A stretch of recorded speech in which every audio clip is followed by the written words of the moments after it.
Hello guys, magandang araw. Welcome back po muli sa ating bahay.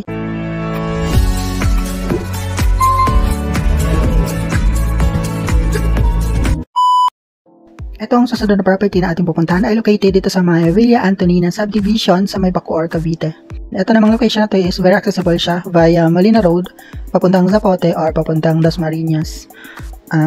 Pwede din kayong mag-bypass dito sa may likod ng Nomo Mall, napakalapit niya lang. Kung sa Maynila kayo nagtatrabaho, very accessible siya. Tapos, direct siya doon sa Bacoor Boulevard, which is napakalapad ng kalsada. Pero kapag dito kayo sa Molina Road, medyo masikip siya. Kasi ito, yung dinadaanan ko ngayon ang Molina Road, two-way lang siya. Tapos kapag rush hour dito, stranded yung mga sasakyan. Malapit din pala ito sa City Hall ng Imus, along Bacoor Boulevard siya. Kaya maganda itong location. Very accessible naman ito. Kasi nga, malapad yung bypass road niya, patawid ng Nomo Mall. Very accessible nito kung babiyaking pa Maynila. Bali, yun yung best route niya. Pero kung sa Alabang naman kayo pupunta, pwede din kayo dito along Molina Road, diretsong Zapote.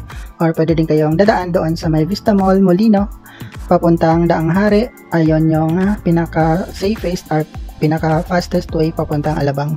Yun nga lang, merong pinaka-mahabang tulay doon sa may Molino or SM Molino na hindi matapos-tapos. Kaya ayun yung nagpapatraffic doon kung babiyahe ka papuntang Dasmariñas.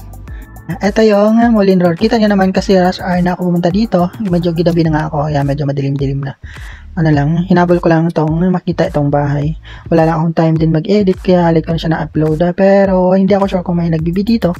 Nakita ko din itong post na to. May nag-post sa FB. Meron nga palang naka-occupy dito sa unit. Pero ang specification ni Pag-ibig sa listahan nila, wala daw or unoccupied daw itong unit. Pero nung tinignan ko siya, merong tao sa loob. Kaya medyo alanganin siya. Pero nasa inyo pa din naman kung gusto nyo siyang i-bid. Kasi ang declaration naman ni Pag-ibig dito is unoccupied naman taga. Maganda po kasi ito kasi mas malaki yung lot area niya. Kasi end unit to. Nasa mga 54 square meter. Ganun. Kaya hindi ako sure kung kasya yung parking. Pero meron siyang extra space sa gilid. Kasi end unit siya. Pero yung standard cut ng townhouse, ganun pwede naman. May extra lot lang siya. Ayan. Andito na tayo sa malapit sa gate ng Villa Antonina Subdivision. Medyo looban naman to pero maliwas naman dito kasi hindi naman siya maraming bahay. Open space naman itong harap ng gate nila.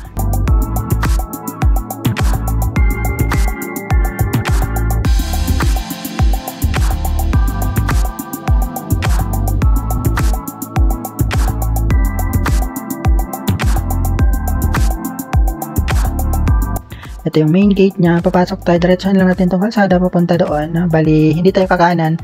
Kasi nung na-visit ko dito nung nakaraan, nasa phase 2. Ngayon naman is nasa phase 1 siya. Diretsahan lang natin to. Sundan nyo lang ang ating biyahe. Sa mga bago lang sa ating channel at gusto nyo yung mga gandong content, click nyo lang po ang subscribe button at ang notification bell para updated kayo kapag meron tayong bagong upload. Disclaimer lang, hindi po kami agent or connected sa foreclosed properties na Pag-ibig. Then, gaya nyo lang rin kami na nagbibida para makakuha ng sariling bahay.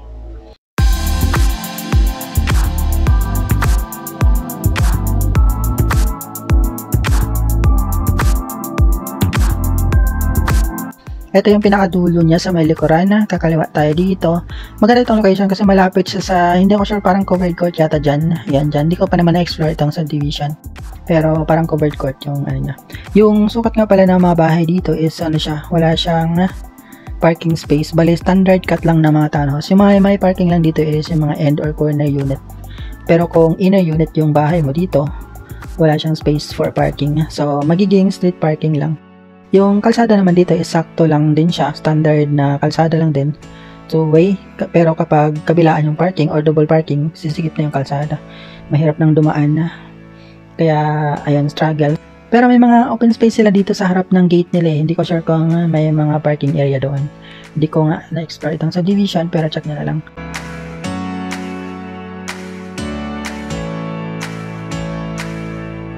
Ito yung pinaka black number niya sa may kanan. Medyo lumampas lang ako kaya bumalik ako dito.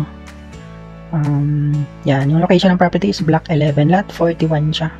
Ayan, bali nag-U-turn pala ako pabalik. Yung location na ng bahay is nasa kaliwa ko na siya. Ayan, dito lang siya sa may unahan. Itong dulo na to, ito yung end lot ng lot 39. Kasunod niya is yung lot 41. Ayan siya.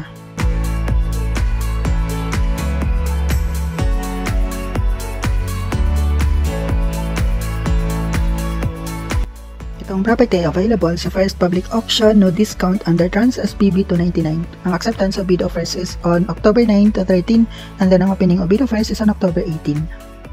Ito ang item number 65 with property number 815-2022-1129-0067. Ang property location is at Villa Antonina Phase 1, Block 11, Lot 41, Barangay San Nicolas, 2, Bacoor, Cavite. Ito is ang townhouse na may lot area na 54 square meter and then a floor area of 43 square meter. Ang minimum bid price sa Pag-ibig is 917,300 and then ang gross monthly income na required based sa minimum bid price is 16,350.74. Ang TCT or CCT number niya is T-1316092-057-2022-042999 at ito ay isang unoccupied property. Ayan siya, meron nga siyang extra space sa gilid pero hindi naman siya ganun kalapad kaya yung parking dito is nasa harap pa rin ng bahay, hindi siya ginawang parking area. Diba? Ayan lang siya. Yan, ganun din naman yung itsura gaya ng na-feature ko nung nakaraan. Pero ito siya, meron siyang tao. Kinonfirm ko pa talaga yung lot number dito, lot saka block number. Pero tama, nagtugma naman talaga yung lot at block number niya. Ayan, nakikita ko din to sa Facebook, nakapost yung property. Kaya, ayan, check na lang siya kung gusto nyo mag-bid dito sa location. Medyo, ano siya medyo alanganin, may nakatira Di tayo sure, kasi sabi naman sa Pag-ibig listing, ano siya, unoccupied. Pero nung sinilip ko nga siya, meron nga siyang tao. Ayan, may mga nakasampay dito, may mga nakapark na motor, kaya hindi tayo sure yung status dito sa property. Kung balak nyo mag-bid din talaga dito, ano na lang siya, kausapin niya lang din yung nakatira siguro. Medyo malabo na yung video ko kasi gabi na to Lagpas na akong 6 PM nung pumunta ako dito. Inano ko lang, ni brighten ko lang yung video para medyo maliwanag siya. Pero yung actual video talaga is madilim na siya.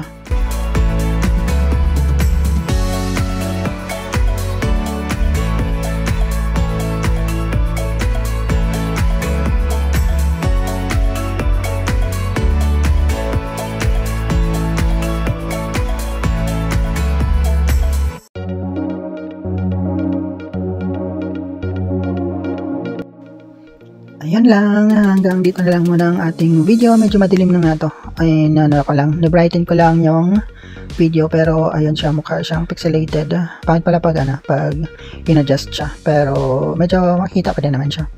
Yung location na naman is hindi naman siya ganun kalayo din sa main gate. Medyo malayo siya kung lalakarin. Pero kaya naman kung wala kayong sasakyan. Tsaka ang maganda dito sa location na to is mayroon siyang mga bilihan sa may labasan. Malapit lang yung mga bilihan dito. Katabi ng Molino Road. Yan. At ayun nga, napakalapit nito sa Nomo Mall at sa City Hall ng Bacoor.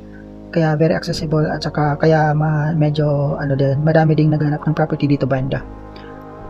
Kung bahain siya, parang hindi ko naman na-feel na bahain dito sa location. Medyo mataas naman siya. May mga puno pala to dito dati, kaso parang tinanggal yung sa may harapan ng gate niya. Hindi ko alam kung bakit tinanggal. Baka sa may-ari ng lupa siguro pinatanggal. Pero ayun nga, palabas na tayo ng main gate niya. Dito ko na lang tatapusin ang ating video. Maraming salamat sa panonood. Hanggang next time po muli. Ingat tayo palagi and God bless. Good luck sa bidding.